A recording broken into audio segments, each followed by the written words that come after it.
Hello everyone, स्वागत है आप सभी का आपके अपने चैनल एमएसटी जानी में। तो कैसे हो? आशा करती हूँ कि आप लोग अच्छे होंगे। तो क्या है कि मैं सीटेट और डीएसएसबी से रिलेटिव जो भी इन्फॉर्मेशन होती है वो आप लोगों तक शेयर करती हूँ और हर चीज़ें आप लोगों तक बताने का हर संभव प्रयास करती हूँ। तो आज की इस वीडियो में आप लोगों को बताऊंगी कि डीएसएसबी के लिए, टीजीटी और पीआरटी के लिए आप लोगों के पास क्या क्या योग्यता होनी चाहिए, आपकी एज क्या होनी चाहिए, आपके पास कौन सा डिप्लोमा होना चाहिए, अगर आप अदर स्टेट से है तो क्या एग्ज़ाम दे सकते हो या नहीं दे सकते हो, और सिलेबस में क्या क्या आता है, कितनी एज में छूट मिलती है, और कितने मार्क्स सीटेट में होने चाहिए या नहीं होने चाहिए। इन चीज़ों के बारे में आप लोगों को अच्छे से बताऊंगी, डिटेल से बताऊंगी। तो वीडियो को आप लोग एंड तक ज़रूर देखना। और आप लोगों के कमेंट्स भी बहुत आ रहे थे कि क्या हम टीजीटी बीएड वाले पीआरटी दे सकते हैं, नहीं दे सकते हैं। तो उन चीज़ों के बारे में मैं आप लोगों को अच्छे से बताऊंगी, तो आप वीडियो को ज़रूर देखना एंड तक। और वीडियो शुरू करने से पहले आप लोगों से रिक्वेस्ट है, प्लीज़ अगर मेरे चैनल को सब्सक्राइब नहीं किया है तो चैनल को सब्सक्राइब करें, ताकि आप लोगों को इसी तरीके की इन्फॉर्मेशन मिलती रहे। और मैं हर संभव प्रयास करूँगी कि आप लोगों को एकदम सही और जो ऑथेंटिक न्यूज़ है वही आप लोगों तक शेयर करूँ और अच्छे से आप लोगों को बता पाऊँ। तो और वीडियो अच्छी लगे तो लाइक भी ज़रूर करना प्लीज़। तो सबसे पहले मैं आप लोगों को बता दूं कि अगर आप लोगों का सीटेट क्लियर हो गया है, तो क्योंकि सीटेट अभी अभी हुआ है दिसंबर जनवरी फरवरी में जिनका हो रहा है, तो अगर आप लोगों का सीटेट क्लियर है तो अब नेक्स्ट वैकेंसी आप लोगों को डीएसएसबी में ही देखने को मिलेंगी। और डीएसएसबी क्या है कि दिल्ली गवर्नमेंट है जो टीचिंग के लिए वैकेंसी निकालती है, और उसमें आप लोगों को टीचर बनने का मौका मिलता है। तो दिल्ली में टीचर के लिए अगर आप लोग इंटरेस्ट हो तो आप लोग दिल्ली में, क्योंकि आपका सीटेट भी क्वालिफाई हो गया होगा और हो गया है, तो आप डीएसएसबी के लिए अच्छे से अप्लाई कर सकते हो। क्या अदर स्टेट वाले भी डीएसएसबी मतलब डीएसएसबी में एग्ज़ाम दे सकते हैं? तो उनके लिए क्या क्राइटेरिया है, क्या क्या चीज़ें फॉलो करनी होंगी, वो चीज़ें भी आप लोगों तक शेयर करूँगी। तो सबसे पहले बात करते हैं हम पीआरटी की। तो पीआरटी के लिए देखो, मैं आप लोगों को बता दूं कि आपके पास ट्वेल्थ में क्या है कि आपको 50% मार्क्स होने चाहिए, यानी 50% के साथ अपना ट्वेल्थ ग्रेजुएट मतलब ट्वेल्थ पास होनी चाहिए। अगर आपके 49.99% भी है तो आप उसके लिए मतलब डीएसएसबी का फॉर्म नहीं भर सकते, आपको निकाल दिया जाएगा। तो ये चीज़ें आप लोगों को ध्यान रखनी है, आपकी ट्वेल्थ में 50% मार्क्स होने चाहिए। और उसके साथ ही आप लोगों के कोई भी डिप्लोमा, डीएलएड या बीएलएड होना चाहिए। बीएलएड का मतलब यानी आप लोगों के पास बीएड भी होने चाहिए। आप लोगों के कमेंट्स बहुत बार आए थे कि क्या बीएड वाले भी पीआरटी एग्ज़ाम दे सकते हैं। तो क्या है कि 2021 तक क्या था कि बीएड वाले हैं जो कि पीआरटी का एग्ज़ाम नहीं दे सकते थे, लेकिन अब क्या कर दिया, 2022 से कर दिया कि जो बीएड के स्टूडेंट हैं वो भी पीआरटी एग्ज़ाम दे सकते हैं, पीआरटी का पेपर अप्लाई कर सकते हो आप लोग। तो ये आप लोगों को मतलब ध्यान रखना है कि आपका, क्योंकि अब ये बहुत अच्छा मौका है बीएड वालों के लिए भी। तो ये दो चीज़ें आप लोगों को समझ में आएगी, ट्वेल्थ में 50% मार्क्स आपके होने चाहिए और डिप्लोमा, डीएलएड, बीएलएड जो आपकी है वो होनी चाहिए। और सी टेट आपका फर्स्ट पेपर है जो क्वालिफाई होना चाहिए पीआरटी के लिए। पीआरटी के लिए आपका C TET first paper qualify होना चाहिए। और कितने नंबरों से क्वालिफाई होना चाहिए? वैसे तो क्या है कि स्टेट वाइज क्या होता है कि जनरल, जैसे जनरल वालों के लिए 90 नंबर होते हैं, ओबीसी वालों के लिए 82 होता है, एससी एसटी वालों के लिए भी 82 होता है। लेकिन अगर डीएसएसबी में अगर अप्लाई कर रहे हो और आप अगर अदर स्टेट से हो, जैसे कि मैं क्या है कि राजस्थान से बिलोंग करती हूँ, और अगर मैं डीएसएसबी में एग्ज़ाम देना चाहती हूँ तो मेरे को वहाँ पे ओबीसी में, मैं क्योंकि ओबीसी से हूँ मैं, तो ओबीसी में काउंट नहीं होगा मेरा वो, क्योंकि मैं जर्नल में ही आऊँगी। और वैसे जर्नल वालों के लिए 90 नंबर है। और ओबीसी अगर आप दिल्ली में ही हो, दिल्ली में ही आपको मतलब ओबीसी में आते हो, तो दिल्ली के रहने वाले हो, आपका जहाँ का मूल निवास दिल्ली है, और तो आप ओबीसी में या एससी एसटी में काउंट होगे। अगर अदर स्टेट से आप हो, कहीं से भी हो, दिल्ली को छोड़ के कहीं से भी हो, और आप दिल्ली में अप्लाई कर रहे हो, तो आप लोग है कि जनरल में ही काउंट किए जाओगे। तो आपके सी टेट में 90 नंबर होने चाहिए, यानी कि सी टेट 90 नंबर से पास होना चाहिए आप लोगों का C TET first paper PRT के लिए। तो ये था आप लोगों का मतलब आपकी डिप्लोमा या डिग्री जो भी क्वालिफिकेशन है उसके बारे में थे। और क्या है कि एज क्या है, तो पीआरटी के लिए एज है, जनरल वालों के लिए 30 है, और ओबीसी वालों के लिए 5 साल की छूट है, और नहीं सॉरी 3 साल की छूट है, ओबीसी वालों के लिए 3 साल की छूट है, और एससी एसटी वालों के लिए 5 साल की छूट है आप लोगों को। तो वो ऐसे ही है जैसे कि मैंने बताया कि अगर आप लोग DSSP यानी दिल्ली में रहने वाले हो तो भी आपको एज रिलैक्सेशन मिलेगा, वरना अगर आप अदर स्टेट से हो तो आपकी एज 30 होनी चाहिए, यानी कि 30 से ऊपर, मतलब 30 से ऊपर नहीं होनी चाहिए। और अगर आप दिल्ली में हो और OBC या SC/ST में आते हो तो OBC के लिए आपको 3 साल की छूट, यानी कि 32 में 3 सॉरी 30 में 3 जोड़ दीजिएगा, और SC/ST वालों के लिए 5 साल का है। तो ये होगा आपकी एज रिलैक्सेशन। तो आपको एज से ये इन सभी चीज़ों के बारे में आप लोग समझ गए होंगे। तो क्योंकि तो फिर से आपको एक बार बता दूं कि आपकी 12th में 50% होना चाहिए, DLED BLED और डिप्लोमा आप लोगों के पास होना चाहिए, और सीटेट 90 नंबर से पास होना चाहिए। अगर आप दिल्ली में हो, OBC से आते हो तो आपके 82 नंबर होने चाहिए। अगर अदर स्टेट से आते हो तो आपके पास 90 नंबर सीटेट में होने चाहिए, और एज आपकी 30 होनी चाहिए। अगर दिल्ली से हो, OBC से हो तो आपको 3 साल की छूट मिलेगी, SC/ST से हो तो 5 साल की छूट मिलेगी। तो ये तो था आपके PRT के लिए।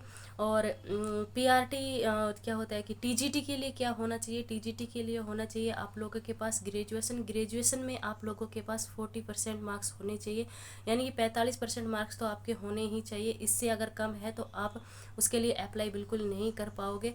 और उसके साथ ही आपके पास B.Ed की डिग्री होनी चाहिए। B.Ed की डिग्री भी कंप्लीट होनी चाहिए। कई लोगों के क्वेश्चन थे कि क्या हम अपेयरिंग में हैं तो क्या एग्ज़ाम दे सकते हैं या नहीं दे सकते। तो मैं आप लोगों को बता दूं, अगर आप अपेयरिंग से हो यानी B.Ed आपकी कंप्लीट नहीं हुआ तो आप फॉर्म मत भरना बिल्कुल भी, आपको रिजेक्ट कर दिया जाएगा। आपका सब कुछ डिग्री, जो B.Ed की डिग्री है वो कंप्लीट होनी चाहिए, क्योंकि अपेयरिंग से आप नहीं भर पाओगे DSSB में, तो आप बिल्कुल मत भरना ये फॉर्म। और उसके साथ ही आप लोगों के एज की क्या है कि जनरल वालों के लिए 32 है, और महिलाओं के लिए TGT के लिए क्या है कि 40 साल कर दी गई है। और क्या है कि SC/ST वालों के लिए मतलब जो ही छूट मिलेगी, जो OBC वालों के लिए 3 साल की और SC/ST वालों के लिए 5 साल की एज रिलैक्सेशन मिलेगी। वैसे 32 है जनरल वालों के लिए, मेल्स मतलब मेल्स के लिए, और फीमेल के लिए 40 यानी 40 साल कर दी गई है TGT के लिए। तो ये उम्मीद करती हूँ कि आप लोगों को ये चीज़ें समझ में आ रही होगी अच्छे से। तो ये था एज से रिलेटिव। और मतलब B.Ed का आपका पास डिप्लोमा होना चाहिए। और सबसे बड़ी बात है कि आपका सीटेट जो सेकंड है वो क्लियर होना चाहिए। इसमें अगर आपका सीटेट फर्स्ट क्लियर है तो आप TGT के लिए अप्लाई बिल्कुल नहीं कर पाओगे, क्योंकि आपका सीटेट सेकंड ही लेवल 2 का ही क्लियर होना चाहिए, और वो ही रहेगा आप लोगों के पास। अगर जनरल से आते हो तो आपके 90 नंबर होने चाहिए, OBC से आते हो तो 82 नंबर होने चाहिए, और SC/ST से भी आते हो तो 82 नंबर होने चाहिए। और वही जो PRT में था वही यही है। अगर आप दिल्ली से हो तो ही OBC में काउंट होगे, अगर अदर स्टेट से हो तो किसी भी कैटेगरी से हो आप यहाँ पे आके जनरल में ही काउंट होगे। तो ये था आप लोगों का मतलब आपकी क्वालिफ़िकेशन एज से रिलेटिव जो भी इंफॉर्मेशन थी। और अब बता दूं मैं आप लोगों को कि सिलेबस क्या आता है PRT और PGT दोनों, सॉरी PRT TGT और PGT तीनों के लिए ही मैं बता देती हूँ आप लोगों को।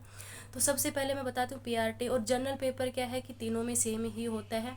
तो PRT का एग्ज़ाम 200 नंबर का होगा, जिसमें 100 नंबर का जनरल पेपर होगा। जनरल पेपर है जो 5 सेक्शन में डिवाइड होता है। तो वो 5 सेक्शन ये जनरल पेपर होता है, ये PRT में भी है, TGT में भी है और PGT में भी है।